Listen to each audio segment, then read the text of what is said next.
cavalo de crioula campolina, bora cavalo do rodeio me fascina. Para a sexta parte.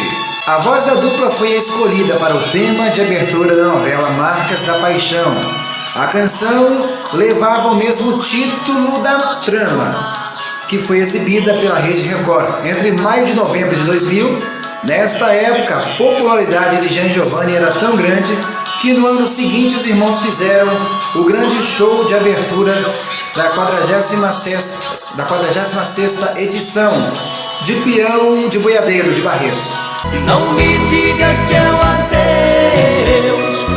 Evento este considerado como o maior rodeio da América Latina.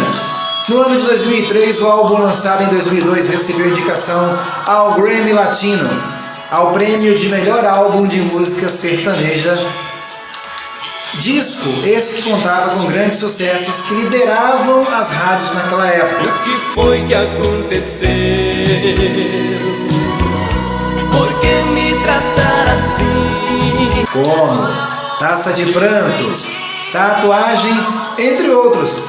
Este álbum marcava a estreia dos irmãos na gravadora Sony Music.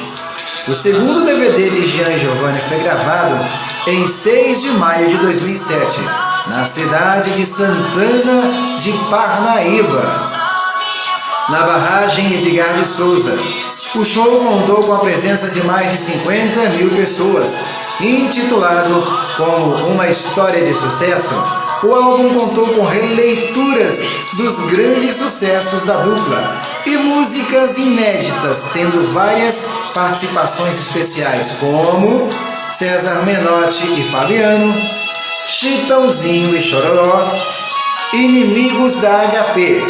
Este álbum comemorava os 20 anos de carreira que a dupla completaria no ano seguinte.